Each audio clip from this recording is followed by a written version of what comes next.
नमस्कार साथियों, लक्ष्य कोचिंग क्लास तारानगर से मैं प्रमोद बारिक रीट आधारित परीक्षा में जो कारक प्रकरण का टॉपिक है आज उससे संबंधित चर्चा करेंगे।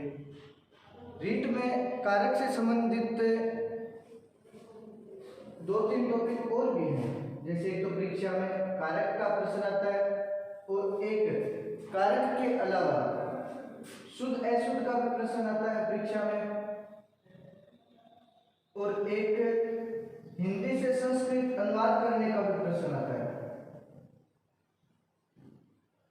ये सब प्रश्न कारक पर ही आधारित हैं। तो आज हम इनसे संबंधित सभी प्रश्नों के बारे में चर्चा करेंगे।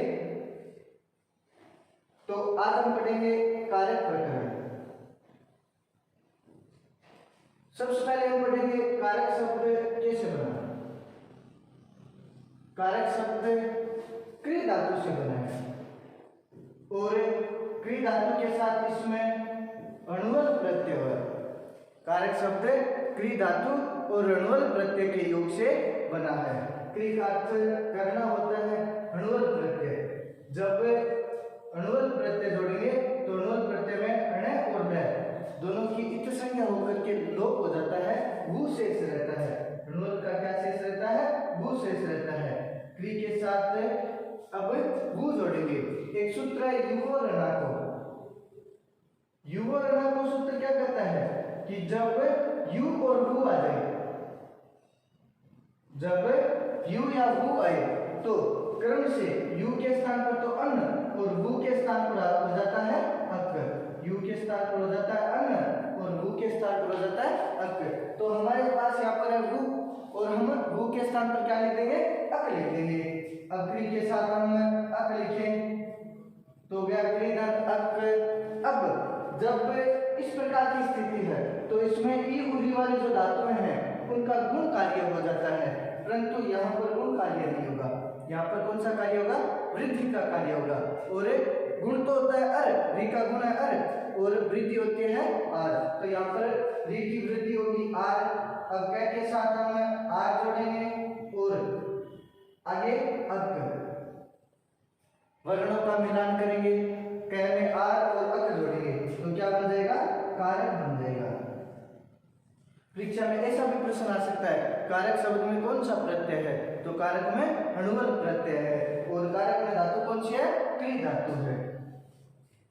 अब हम पढ़ेंगे कारक है क्या। कारक यानी हमने पढ़ा क्री, क्री धातु से, और क्री का अर्थ क्या होता है? करना। करना यानी क्रिया। तो कारक का अर्थ किससे निकालेंगे हम? क्रिया से। यानी कारक यानी जिसका किसके साथ संबंध हो? क्रिया के साथ। जिसका क्रिया के साथ सीधा संबंध स्थापित हो वो सब क्या, जो स्थापित करने वाले जितने भी बिंदु हैं वो सब क्या रहेंगे? कारक रहेंगे। यहाँ पर हम पढ़ेंगे कारक के बारे में। तो सबसे पहले तो आप देखो कारक में जो विभक्तियां प्रयुक्त होती हैं इसका एक प्रश्न और आता है बच्चों के सामने। एक ये भी प्रश्न रहता है कि सर कारक और विभक्तियां एक नहीं होती क्या? हम विभक्ति तो मानते हैं ना, षष्ठी भी मानते हैं, पंचमी मानते हैं, सब मानते हैं, तो कारक नहीं होता क्या वहां पर? तो आप ध्यान में रखना विभक्ति और कारक दोनों अलग अलग है। विभक्ति तो क्या? विभाजनम एवं विभक्ति, कि विभाजन करना विभक्ति है।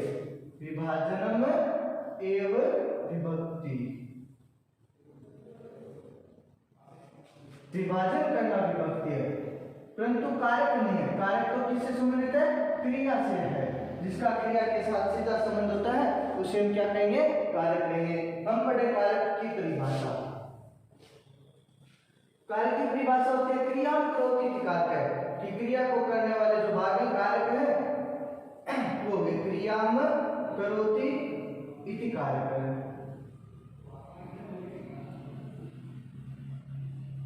कि जो क्रिया को करने वाला होता है उसे क्या कहा जाता है? कारक कहा जाता है। इसकी परिभाषा ये भी है क्रिया जनकत्वम कारकत्वम। क्रिया जनकत्वम, कि क्रिया को जो जनकत्व, जनक का होता है उत्पन्न करने वाला, कि जो क्रिया को उत्पन्न करने वाला होता है उसे क्या कहा जाता है? कारक कहा जाता है। तो कारक यानी जो क्रिया को करने वाला या जो क्रिया को उत्पन्न करने वाला होता है उसे क्या कहा जाता है? कारक। अब एक क्रिया करने के लिए हम जिन जिन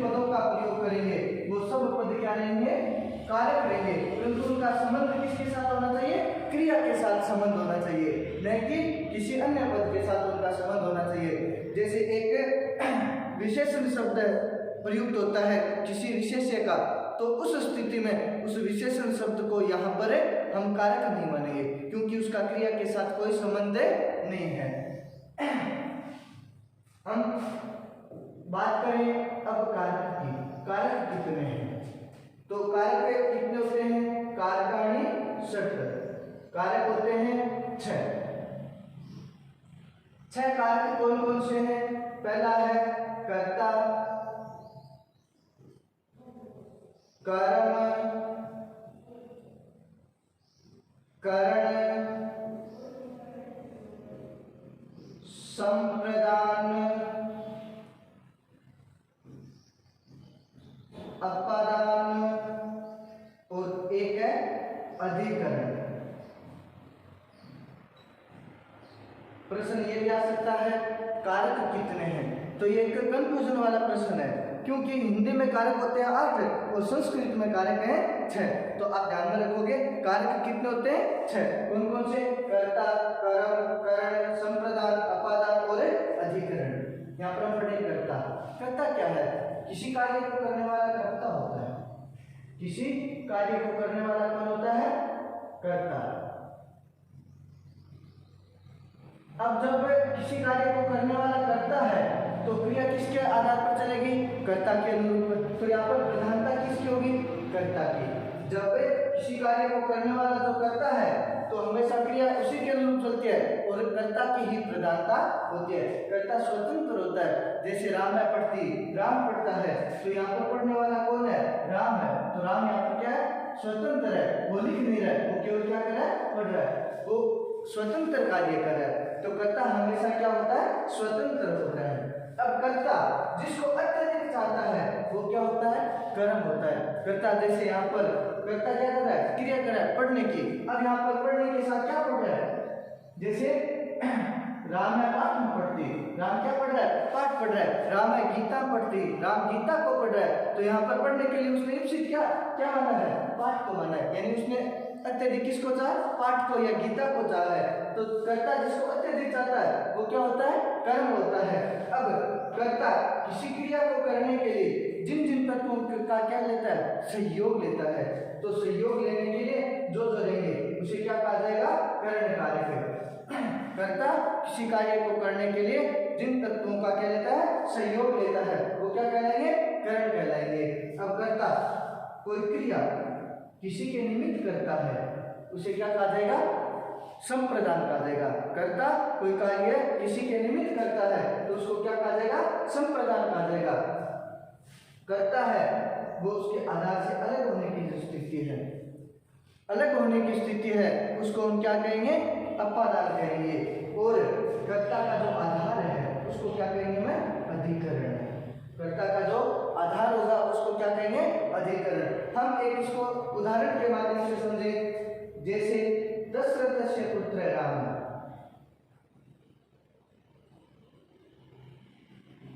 दशरथ से पुत्र राम, ग्रामे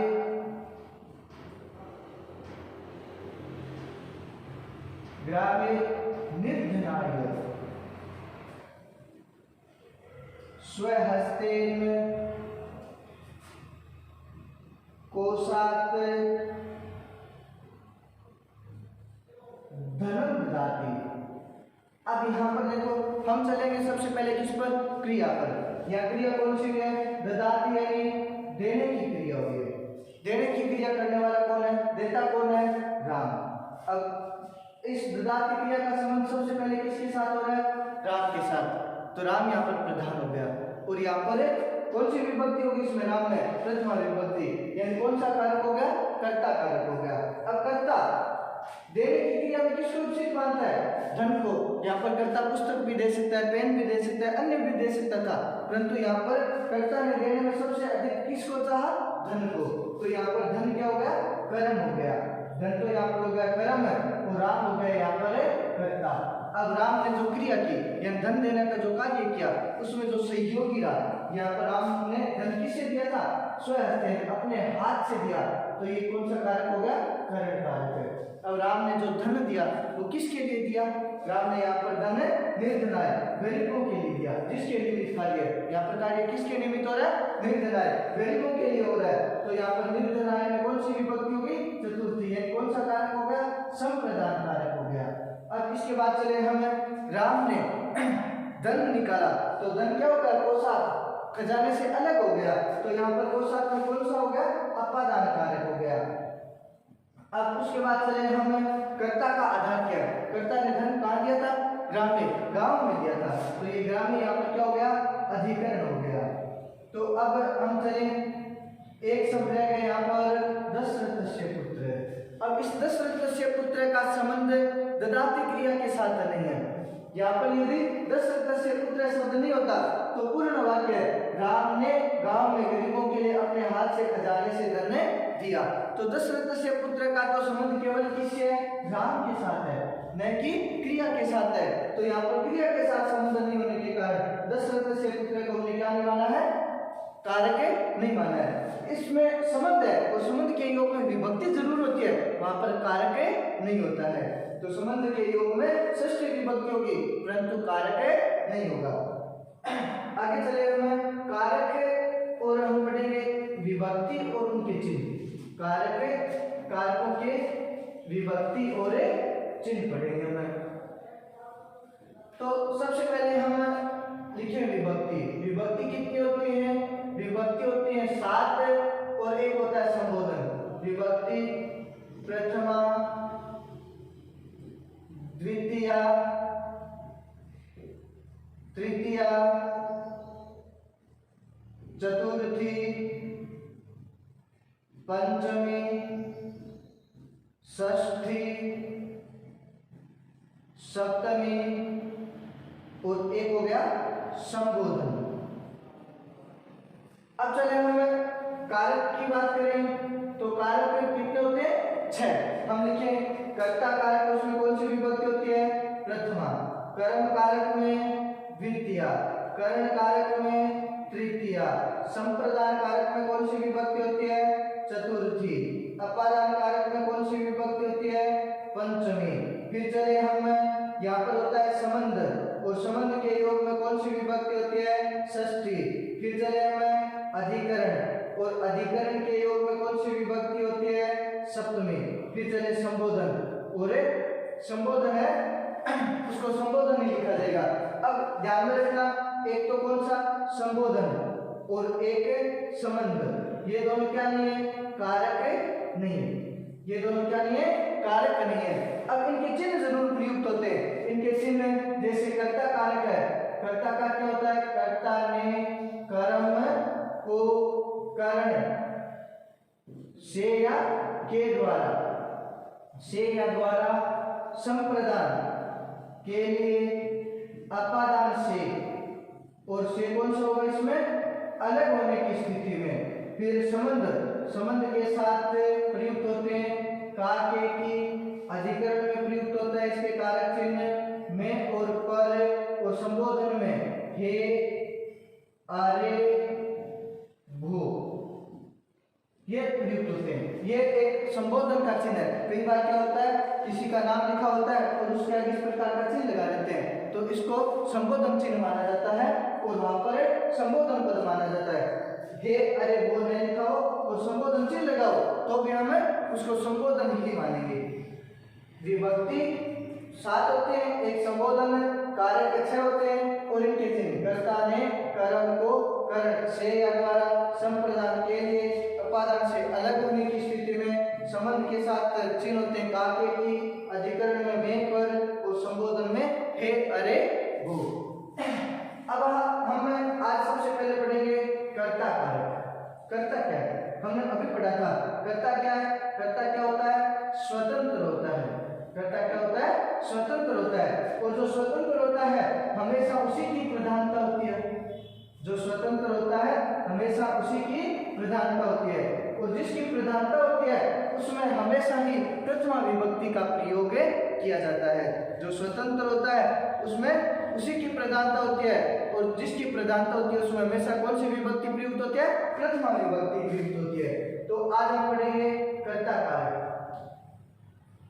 कर्ता कारक में सबसे पहले कर्ता क्या होता है? स्वतंत्र कर्ता। कर्ता क्या होता है?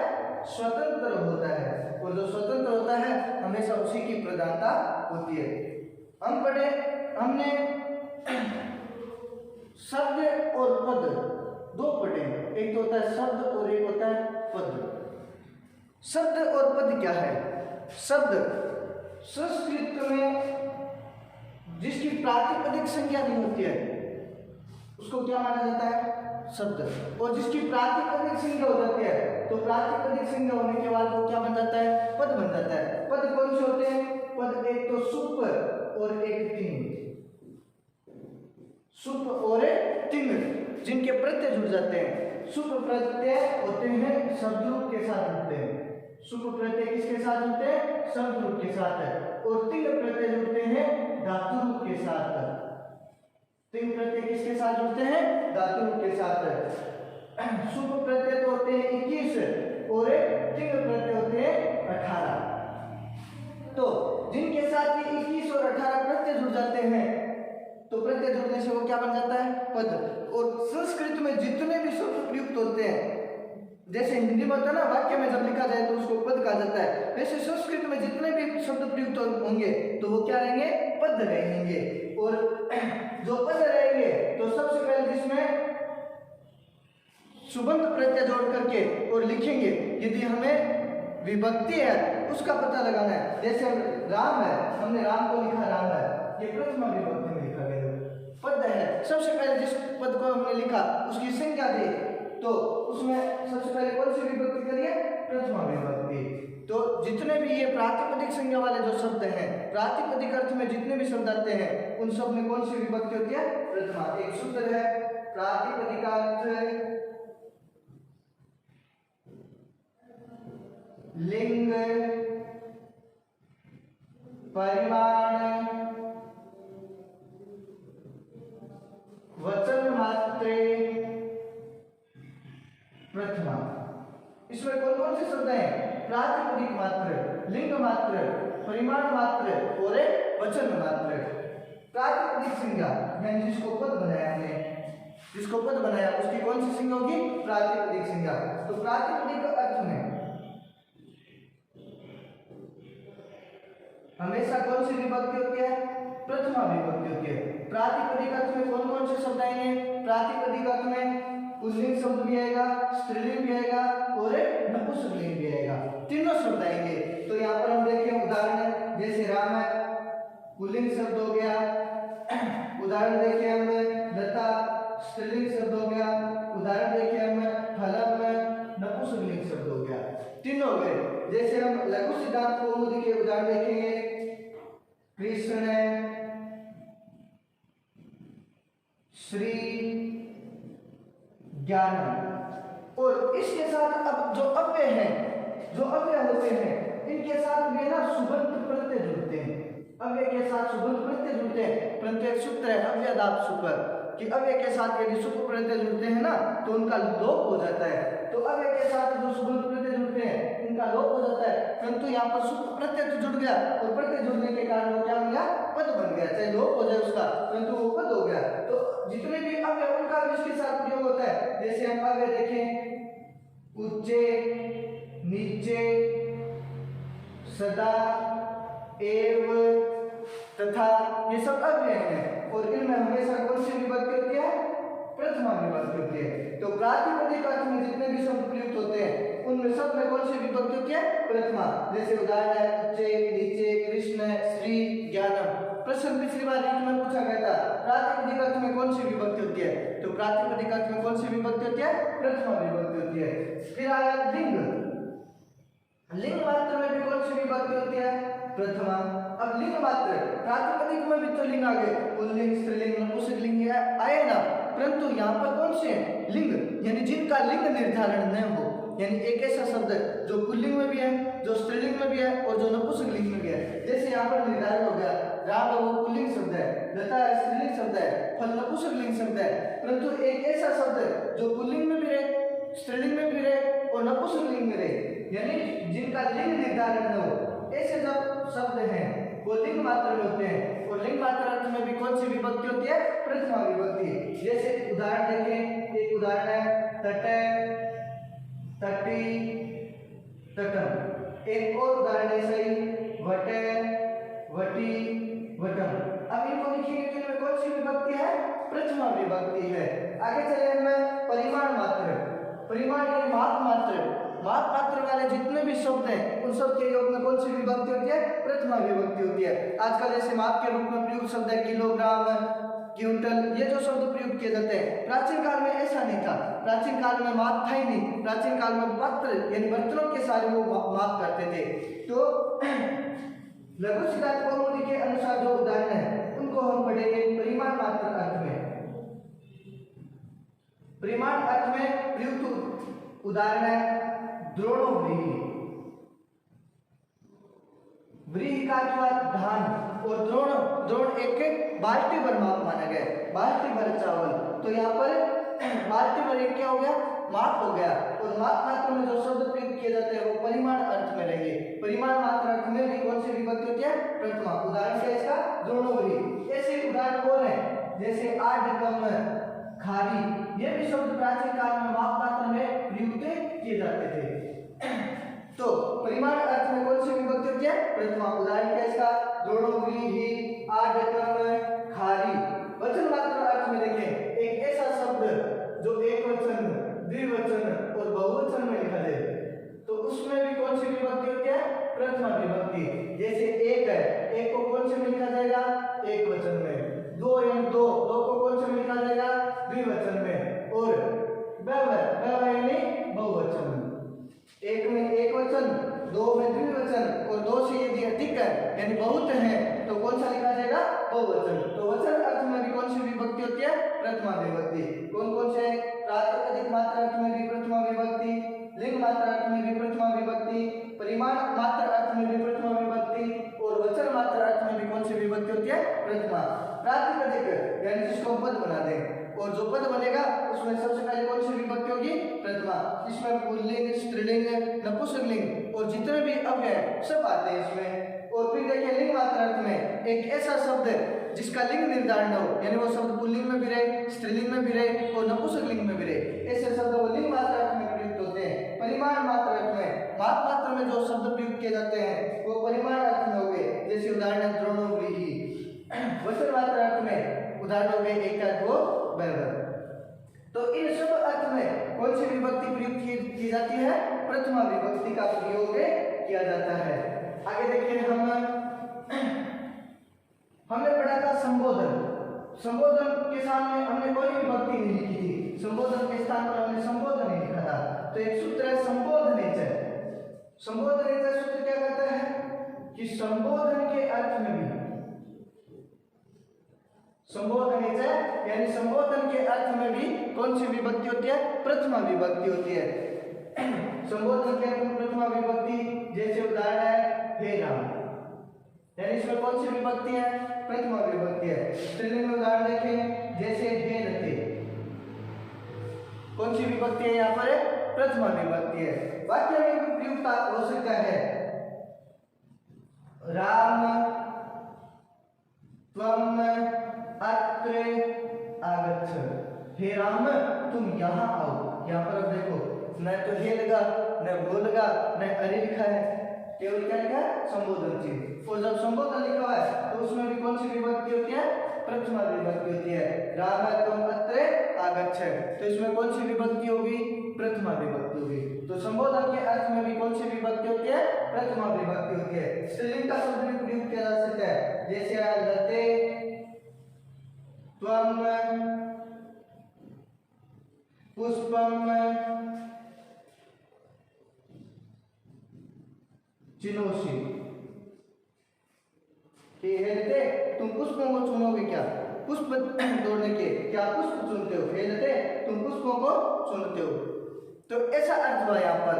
तो इस अर्थ में भी यहाँ पर ये रहती संबोधन चिन्ह लगा हुआ, तो इसमें कौन सी विभक्ति होगी? प्रथमा विभक्ति होगी।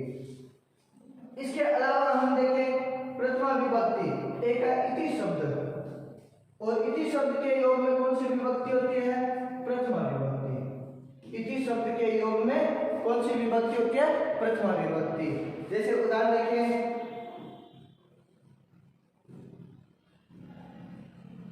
मम विद्यालय जयंत इति नाम्नः बालकः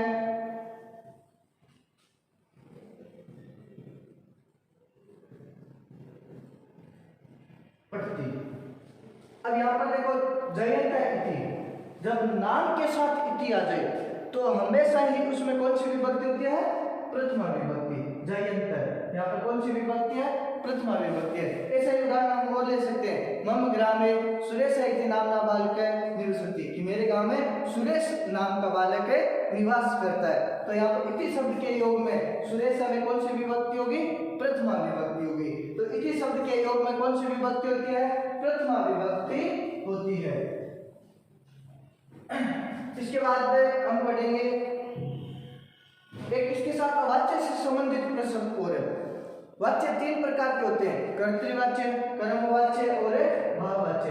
कर्तृवाच्य में कर्ता की प्रधानता होती है, कर्मवाच्य में कर्म की प्रधानता होती है। तो कर्तृवाच्य में जो क्रिया है वो कर्ता के अनुरूप आती है, और कर्मवाच्य में क्रिया किसके अनुरूप आती है? कर्म के अनुरूप आती है क्रिया। अब यहाँ पर जिसकी प्रधानता होगी उसी की विभक्ति प्रयोग की जाएगी, और प्रधानता होती है उसमें कौन सी होती है? प्रथमा। जैसे कर्तृवाच्य में किसकी प्रधानता है? कर्ता की प्रधानता है, तो कर्ता के अनुसार जिसकी प्रधानता उसकी विभक्ति प्रथमा, तो कर्ता में प्रथमा कर दी। कर्मवाच्य है, कर्मवाच्य में कौन सी विभक्ति होगी? वह कर्मवाच्य में कर्म की प्रधानता है, तो कर्म में कौन सी विभक्ति होगी? प्रथमा विभक्ति। तो यहाँ पर जो क्रिया है वो जिसके अनुरूप प्रयुक्त की जाती है उसके लिए कथन प्रयुक्त होते हैं, उक्त और अनुक्त। जो बात को कहता है उसको तो कहा जाएगा उक्त, बात कहने वाला, और जो बात को कहने वाला नहीं है उसको कहा जाएगा अनुक्त। बात नहीं कहने वाला। अब यहाँ पर कर्तृवाच्य है, कर्तृवाच्य में बात कौन कहता है? कर्ता कहता है, तो कर्ता क्या हो गया? यहाँ पर उक्त हो गया। अब यहाँ पर कर्मवाच्य है, कर्मवाच्य में बात कौन कहता है? कर्म कहता है, तो यहाँ पर कर्म क्या हो गया? उक्त हो गया। और जो उक्त होता है उसमें कौन सी विभक्ति होती है? प्रथमा विभक्ति होती है। तो इसमें हम पढ़ेंगे उक्त कर्तरी विभक्ति शास्त्र। प्रश्न ऐसा भी आ सकता है, उक्त कर्तरी विभक्ति शास्त्र, कि उक्त कर्ता में, कर्तरी में सप्तमी विभक्ति है, उक्त कर्तरी विभक्ति शास्त्र। उक्त कर्ता में कौन सी विभक्ति होनी चाहिए? तो उक्त कर्ता में कौन सी विभक्ति होगी? प्रथमा विभक्ति। कि जब कर्ता उक्त होगा, कर्ता उक्त होगा तो प्रधानता उसी की रहेगी, और जिसकी प्रधानता रहेगी उसमें कौन सी विभक्ति प्रयुक्त होगी? प्रथमा विभक्ति।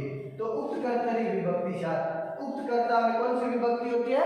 प्रथमा विभक्ति। उक्त कर्ता में प्रथमा विभक्ति होती है। अब इसका उदाहरण देखें, राम पुस्तकम पढ़ती, राम पुस्तक पढ़ता है, तो राम यहाँ पर क्या है? उक्त है, कर्ता उक्त है, कर्ता उक्त है, तो राम में कौन सी विभक्ति होगी? यहाँ पर प्रथमा विभक्ति होगी। अब एक प्रश्न यहाँ पर यह भी तो बन रहा है कि परीक्षा में आज राम पुस्तकम पढ़ती, और आपको पूछ ले कि इसमें कारक कौन सा है, तो ध्यान में रखोगे आपको जो यहाँ पर राम और पुस्तक, यहाँ पर दोनों में कर्म दे रखे, एक तो कर्ता और एक कर्म, दोनों कारक दे रखे हैं। तो इस स्थिति में आपको जो भी प्रश्न पूछा जाएगा उसके नीचे आपको क्या देंगे? लाइन देंगे, रेखांकित करेंगे उसको, और रेखांकित करके प्रश्न पूछेंगे। ऐसा नहीं है कि दोनों को सीधे लिख दिया, प्रश्न पूछ रहे इसमें कौन सा कारक है, तो इसमें तो कर्ता और कर्म दोनों ही है। ऐसा प्रश्न होगा ना, तो वहां पर या तो आपको कर्ता का ऑप्शन नहीं मिलेगा या कर्म का नहीं मिलेगा। कर्ता और कर्म यदि दोनों है तो आपको क्या करेंगे? रेखांकित करके देंगे। इसके बाद चले, हमने पढ़ा उक्त कर्ता में कौन सी विभक्ति होती है? प्रथमा। उसके बाद चले हमें उक्त कर्मणि विभक्ति स्यात्। प्रश्न ये भी आ सकता है उक्त कर्म में कौन सी विभक्ति होती है? तो उक्त कर्म में भी कौन सी विभक्ति होती है? प्रथमा विभक्ति होती है। अभी हमने पढ़ा था ना, ये केवल वाच्य में ही प्रयुक्त होता है। और कौन से वाच्य में? कर्म वाच्य में। कर्म वाच्य में कर्म क्या होता है? उक्त होता है। जैसे हम उदाहरण देखें,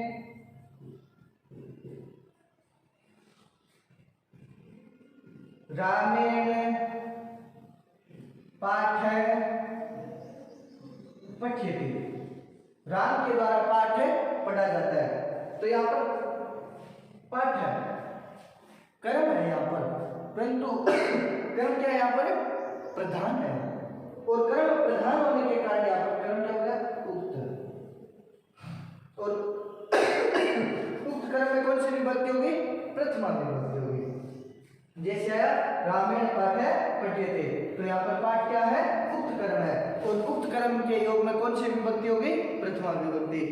प्रथमा विभक्ति में हमने पढ़ा प्रातिपदिक अर्थ में, परिमाण अर्थ में, लिंग अर्थ में और वचन मात्र के अर्थ में प्रथमा विभक्ति होती है। फिर हमने पढ़ा संबोधन के अर्थ में भी कौन सी विभक्ति होती है? प्रथमा विभक्ति होती है। फिर हमने पढ़ा कि जब इति शब्द का प्रयोग किया जाए तो इति शब्द के योग में भी कौन सी विभक्ति होगी? प्रथमा विभक्ति। और फिर हमने पढ़ा कि उक्त कर्ता में और उक्त कर्म में भी कौन सी विभक्ति होती है? प्रथमा विभक्ति होती है। धन्यवाद।